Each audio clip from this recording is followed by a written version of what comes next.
दोस्तों, आज फिर हमारे साथ हैं करंट अनप्लग के संपादक राजीव रंजन सिंह, हम लोगों के पुराने मित्र और इनकी टीका टिप्पणियों की नई परख के दर्शक हमेशा इंतजार करते हैं। स्वागत है आपका राजीव जी नई परख के मंच पर एक बार फिर।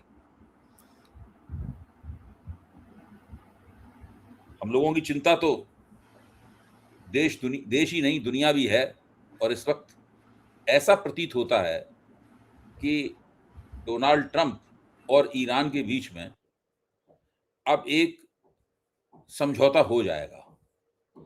भले ही वो समझौता उन तमाम मुद्दों को कवर न करता हो जिन मुद्दों के ऊपर ये संघर्ष हुआ था, जैसे कि ईरान की जो ईरान की जो एटमी क्षमताएं हैं वो खत्म होंगी कि नहीं होंगी, ईरान का मिसाइल प्रोग्राम खत्म होगा कि नहीं होगा, या ईरान होर्मुज जल डमरू मध्य को खोलेगा या नहीं खोलेगा, या अमेरिका अपना जो ओमान की खाड़ी की तरफ से अमेरिका ने जो एक नाकेबंदी कर रखी है वो नाकेबंदी हटेगी या नहीं हटेगी। मतलब ये जो मुद्दे थे जिनके ऊपर तनाव था, जिनके ऊपर विवाद था, मुझे ऐसा लगता है और कुछ दूसरे विशेषज्ञों की भी राय ये है कि अब इन मुद्दों से ईरान और अमेरिका दोनों चुपचाप कतरा के निकल जाना चाहते हैं। ये मुद्दे अपनी जगह बने रहेंगे, ये विवाद के मुद्दे अपनी जगह बने रहेंगे, और वो दोनों एक कोई ऐसा छोटा समझौता कर लेंगे जो भले ही बहुत लंबे अरसे तक न टिके, लेकिन युद्ध फिलहाल बंद हो जाएगा। जैसा कि हम जानते ही हैं कि अमेरिका ने आधिकारिक रूप से घोषणा कर दी है कि ऑपरेशन एपिक फ्यूरी बंद कर दिया गया है। डोनाल्ड ट्रंप ने यह भी घोषणा कर दी है कि ऑपरेशन फ्रीडम भी बंद कर दिया गया है, जो कि होर्मुज को खुलवाने के लिए लॉन्च किया गया था।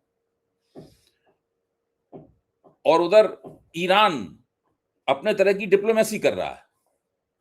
वो नहीं चाहता कि उसके किसी भी कदम से डोनाल्ड ट्रंप को ये लगेगा उनका हाथ भारी है और वो अपनी जीत का और ईरान को हराने का, ईरान को बर्बाद कर देने का ऐसा कोई दावा कर सकें जिन पर दुनिया यकीन कर ले। दावा तो लगातार करते ही रहेंगे। तो ये जो एक खास तरह की जटिल स्थिति बनी है, उसको किस तरीके से आप पढ़ते हैं राजीव जी? धन्यवाद सर, अपने मंच पे मुझे आमंत्रित करने के लिए। और बहुत ही बढ़िया सवाल है आपका। जटिल परिस्थिति जो है आपने कहा, ये जटिल परिस्थिति एक्चुअल में ईरान और अमेरिकी दोनों जगह के राजनीतिज्ञों के लिए बन रही है। अभी ऐसा हो रहा है, यदि आप अमेरिका के मुखपत्र देखें, समाचार पत्र देखें, मैगजीन देखें, तो हर जगह फ्रंट पेज पे यही स्टोरी चल रही है कि तेल के बढ़ते हुए दाम से वहां की जनता के जीवन जो है कितना ज्यादा प्रभावित हुआ है, अस्त व्यस्त हो गया है। स्पिरिट एयरलाइंस करके बहुत बड़ी बजट एयरलाइंस थी वहां पे, जो बैंकरप्ट हो गई है परसों, ठीक है। और तमाम तरीके से उसके पैसेंजर्स एयरपोर्ट पे अटक गए।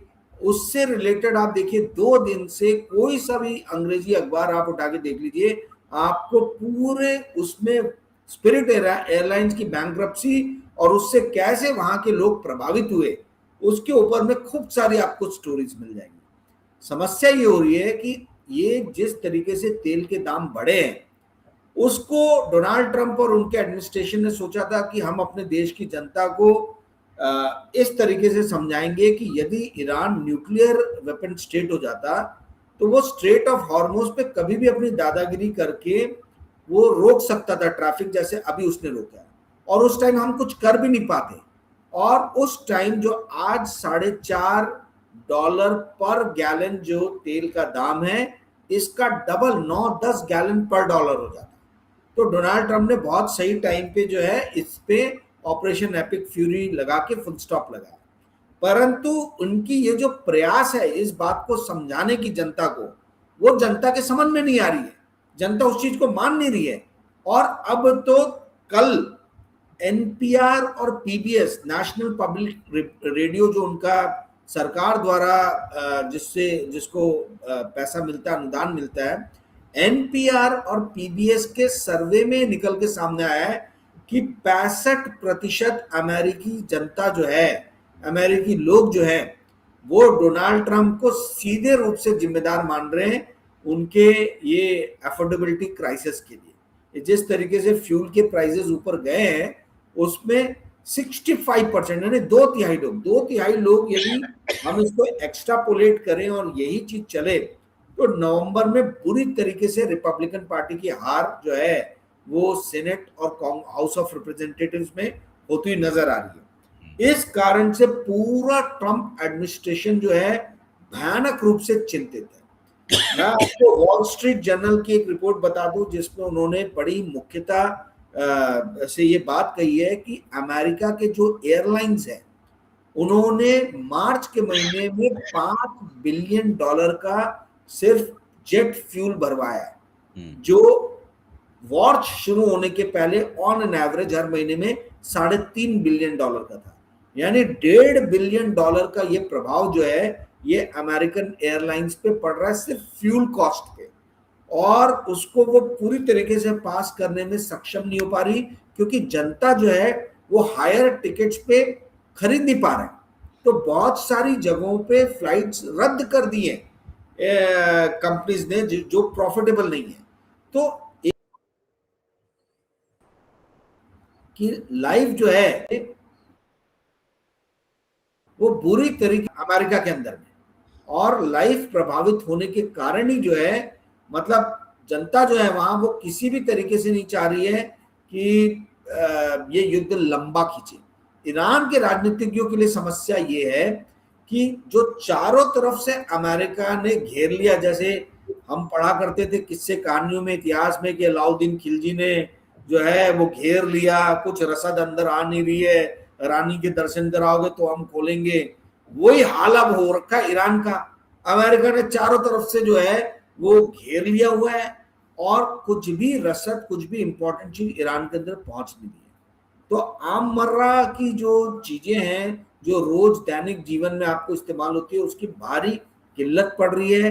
गवर्नेंस के ऊपर में बहुत बड़ा क्वेश्चन मार्क आ रहा है, और यदि ये ज्यादा लंबा खिंच गया तो वहां लोगों में बहुत ज्यादा असंतोष फैल सकता है। तो दोनों तरफ के राजनीतिज्ञ चाहते हैं कि किसी तरीके से कोई कॉमन ग्राउंड निकाल के जो है समझौता हो। अब ये समझौता कैसे हो सकता है?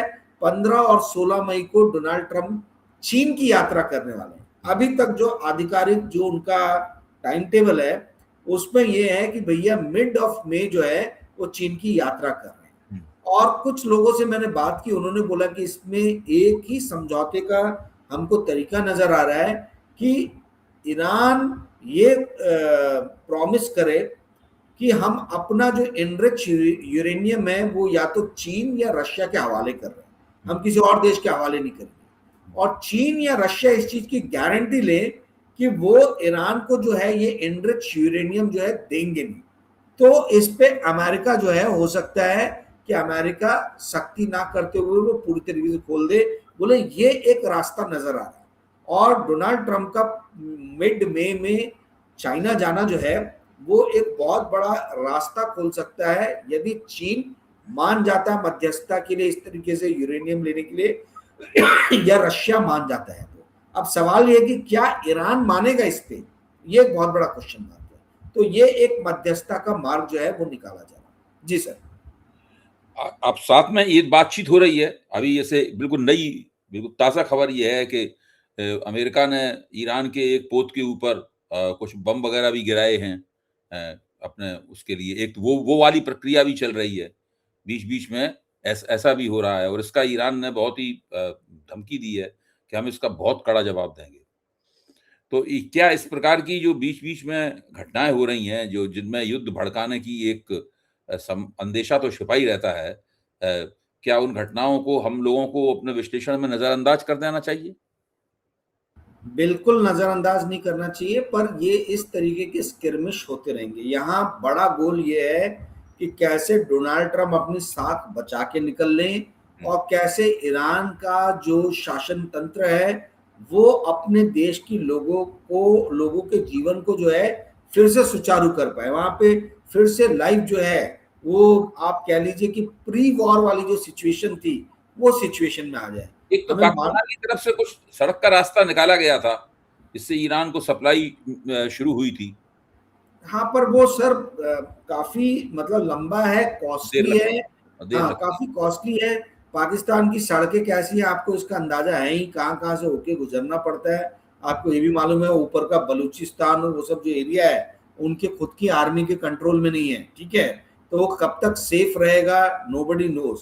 तो जो टाइम टेस्टेड जो है, ट्राइड एंड टेस्टेड जो पाथ है, उसी रास्ते को, उसी पाथ को जो है फॉलो करना चाहेंगे जो भी इंपोर्टर एक्सपोर्टर है, जो माल ईरान भेज रहे हैं या ईरान से माल मंगा रहे हैं। तो इसके लिए स्ट्रेट ऑफ हॉर्मुज का खुलना जरूरी है। और आपने अपने शुरुआती प्रश्न में ही बहुत बढ़िया एक चीज कही थी कि भाई दोनों तरफ के राजनीतिज्ञ लग रहे हैं कि किसी भी तरीके से समझौता चाह रहे हैं, और यही वास्तविकता है। क्योंकि ईरान में जो लोग शासन में बैठे उनको मालूम है कि at the end of the day governance जो है, यदि हम अपने देश के लोगों को बेसिक नेसेसिटीज जो हैं वो मुहैया नहीं करा पाएंगे तो हमारे देश के लोग जितने डोनाल्ड ट्रंप से नाराज है उतनी हमसे भी रहेंगे। नेशनलिज्म या राष्ट्रीयता की भावना कुछ दिन, कुछ हफ्ते, कुछ महीने तक तो प्रबल रहती है। उसके बाद लोग देखते हैं कि मेरे बच्चे घर में भूख के मारे रो रहे हैं और खाने के लिए जो है गेहूं नहीं है, चावल नहीं है, तो उस टाइम में राष्ट्रीयता कहीं दूर चली जाती है। तो कहने का अर्थ है कि आप कुछ दिन, कुछ हफ्ते, कुछ महीने तो इस चीज को जारी रखोगे, पर जब घर में पानी नहीं आएगा, जब घर में बिजली नहीं रहेगी, जब घर में खाने के लिए कुछ नहीं रहेगा, तो लोगों का गुस्सा अपने देश की सरकार के ऊपर टूटना मतलब ये स्वाभाविक है। और ये ईरान नहीं है, दुनिया के हर देश में यही हाल है। आप देखिए कि अमेरिका में तो लोगों का जीवन बड़ा सुचारू है, पर सिर्फ वहां तेल के दाम बढ़ गए हैं, ट्रैवलिंग कॉस्ट बढ़ गया है, उससे लोग अपने राष्ट्रपति से कितने नाराज हो गए। तो लोगों को वर्ल्ड ओवर ये चाहिए कि भाई हमने आपको चुन के जिता के भेजा है हमारे जीवन को और ज्यादा मुश्किल नहीं बनाने के लिए। Make my life easier and simpler rather than making it difficult.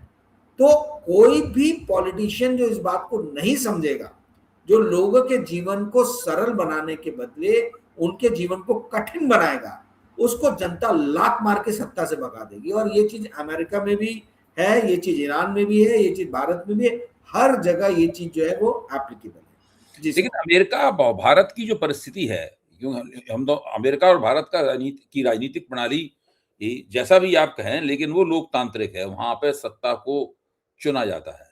Iran में सत्ता चुनी नहीं जाती है। ईरान में तो सत्ता वही है जो कि 1979 में 1979 में जब इस्लामिक रिवॉल्यूशन हुई थी, तब से वही सत्ता लगातार चली आ रही है। पहले अयतुल्लाह खुमैनी बैठे हुए थे, फिर खामनेई साहब आ गए, और खामनेई साहब के साहबजादे हैं मुश्तबा खामनेई हैं।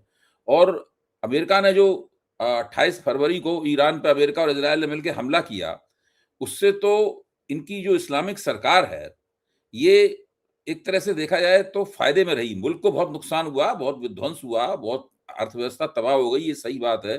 बहुत लोग मारे गए, नेतृत्व भी बहुत बड़े पैमाने पर मारा गया, 40 से ऊपर नेता मार दिए गए।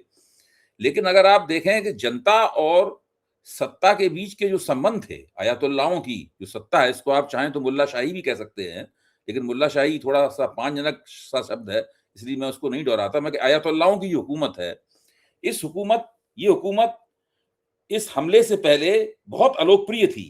जनवरी में इसके खिलाफ एक बगावत हुई थी, जिसको कुचलने के लिए इन्हें कम से कम 2,500 से 3,000 लोगों को मारना पड़ा था। ये सारी चीजें तथ्य हैं, इससे इनकार नहीं किया जा सकता। और उसी बगावत को देखकर डोनाल्ड ट्रंप को ये लगा था कि अगर हम हमला कर देंगे और नेतृत्व को मार देंगे तो जनता अब खुद ही इस सरकार को उखाड़ फेंकेगी। जो उनका अंदाजा गलत निकला, वो अनुमान उनका गलत निकला। जनता ने उस हुकूमत को उखाड़ के नहीं फेंका, बल्कि वो उस हुकूमत के पक्ष में खड़ी हो गई और मजबूती के साथ उसके पक्ष में खड़ी रही। तो ये एक अलग तरह की हुकूमत है। इसको उस तरह के दबावों का सामना नहीं करना पड़ता है जिस तरह के दबावों का सामना नरेंद्र मोदी करते हैं या डोनाल्ड ट्रंप करते हैं या और कोई भी चुना हुआ नेता करता है। तो इस लिहाज से मुझे लगता है कि ईरान अगर अपने देश में सत्ता का और जनता के बीच संबंधों का सवाल है, तो इस युद्ध से ईरान फायदे में रहा है। सर, मैं सिर्फ एक ही चीज पूछना चाहूंगा कि यदि ऐसा है तो फिर जनवरी में क्यों हजारों लोग, लाखों लोग सड़कों पे उतर आए थे ईरान में? नहीं, वो बात सही है, वो तो हम खुद ही कह रहे थे, वो तो बहुत नाराज तो थे ही लोग। लेकिन इस युद्ध की तो वजह से क्या हुआ कि वो पूरी परिस्थिति भले ही थोड़े दिनों के लिए बदली हो, लेकिन बदल गई। मैं वही बोल रहा हूँ कि पैट्रियोटिज्म जो है ना, राष्ट्रीयता जो है, ये कुछ दिन, कुछ हफ्ते, कुछ महीने ही काम करती है। और जैसा कि विंस्टन चर्चिल ने कहा भी था कि patriotism is the last refuge of scoundrel. ठीक है, वो इसीलिए कहा था क्योंकि किसी भी देश के जो शासक हैं, जब वो देखते हैं कि शासन पे उनका पकड़ जो है वो कमजोर हो रहा है, तो वो पेट्रियोटिज्म, राष्ट्रीयता की भावना को अधवेलित करते हैं। अब यहाँ ईरान के शासकों को तो बैठे बैठाए वो मिल गया, जो रिजीम है, ईरान पे हमला हुआ है और पूरे देश में एक पेट्रियोटिज्म की लहर चल पड़ी। पर आप सिर्फ राष्ट्रीयता या पेट्रियोटिज्म के बहाने से जो है वो युद्ध खत्म होने के बाद महीनों महीनों जो है शासन नहीं कर सकते हो। आपको अपने देश की जनता को जवाब देना होगा कि भाई अगर गेहूं नहीं आ रहा है ईरान में, यदि खाने पीने की चीजें नहीं हो रही है सस्ती, यदि ईरान का जो करेंसी है वो डॉलर के मुकाबले या बड़ी यूरो के मुकाबले, जो भी करेंसीज हैं, इनके मुकाबले लगातार गिरी रहा है, तो at the end of the day आपको रिप्लाई देना होगा भाई वेनेजुएला में क्या प्रॉब्लम थी। वेनेजुएला में कोई प्रॉब्लम नहीं थी, पर जब निकोलस मदारो हटे तो वहां कोई किसी भी तरीके का ऐसा विद्रोह तो हुआ नहीं। उल्टा डेल्सी रॉड्रिगेज ने जो है वो पूरा का पूरा आत्मसमर्पण कर रखा है वहां पे। ठीक है, तो ये हर जगह होता है जहां भी गवर्नेंस के साथ में आपको दिखता कि खिलवाड़ हो रहा है। वेनेजुएला में क्या हुआ था, वेनेजुएला में इन्फ्लेशन ने वहां के लोगों की बैंड बजा दी थी। वहां की करेंसी जो है वो भयानक रूप से डिप्रिशिएट हो गई थी, 100% के ऊपर इन्फ्लेशन था। तो यदि यही चीज युद्ध समाप्त होने के बाद ईरान में देखी जाएगी तो मार्क माई वर्ड्स, बहुत ज्यादा दिनों तक ये रजीम जो है जिंदा नहीं रहेगी। ये रजीम ऑलरेडी बहुत कमजोर हो चुकी है। सिर्फ राष्ट्रीयता की भावना ने इसको किसी भी तरीके से संभाल के रखा हुआ है। पर जिस दिन वो राष्ट्रीयता की भावना विलुप्त होगी, जब लोग रोजमर्रा की अपने जीवन की चीजों से जूझ रहे होंगे और देख रहे होंगे कि भाई वो महंगाई से अपना, मतलब महंगाई इतनी ज्यादा है कि वो अपना जीवन यापन नहीं कर पा रहे, तो वो राष्ट्रीयता की भावना कहीं पीछे चली जाएगी और फिर अपने देश की सत्ता के खिलाफ जो है आक्रोश उभरेगा। ये ह्यूमन साइकोलॉजी है, ये प्रैक्टिकल चीज है, तो ये चीज होगी। अभी देखिए प्रॉब्लम क्या है, ईरान ने वर्ल्ड की इकोनॉमी को जो है वो झकझोर रखा है और उसी से एक संतोष वहां के शासकों को, वहां के जो रिजीम में लोग बैठे उनको मिल रहा है कि हम तो डूबेंगे सनम, तुमको भी ले डूबेंगे, तो हम तो जा ही रहे गर्त में, तुमको भी साथ में लेके जा रहे हैं। तो ये जो है इसने एक तरीके से ईरान के लोगों में भी और सत्ता में भी ये डाला कि हम अकेले सफर नहीं कर रहे। बट जब ये नजर आएगा कि बाकी वर्ल्ड जो है प्रॉब्लम से हट गया है ऑलमोस्ट की खाड़ी खुलने के बाद में, पर ईरान के अंदर तो समस्याओं का निराकरण हो ही नहीं रहा, तब वहां प्रॉब्लम शुरू होगा। और प्री वॉर जनवरी में यही प्रॉब्लम लोगों को नजर आ रहा था, तभी लाखों लोग सड़कों पे आ गए थे। इस हमले में ये हुआ है, अमेरिका के हमले में, कि जो शीर्ष का एक बड़ा लेवल था, मतलब टॉप के 100 में से 50 तो उड़ा दिए गए, 50 खत्म हो गए। तो अब जो ईरान में रजीम है वीक है, भले उन्होंने अपने डिफेंस को डिसेंट्रलाइज कर दिया है, परंतु इंटरनल जो कहते हैं शासन करने की जो शक्ति मिलती है वो तभी मिलती है जब लोग आपके साथ में। आप कितनी भी पुलिस लगा लो, आर्मी लगा लो, परंतु देश की जनता यदि आपके साथ में नहीं है तो ज्यादा दिन ये चीज टिक नहीं सकती है।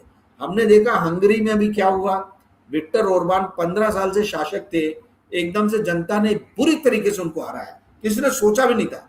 तो सेम चीजें हर जगह होती है, यदि आपने जनता का कॉन्फिडेंस लूज कर दिया तो ज्यादा दिन तक आप शासन में नहीं रह सकते।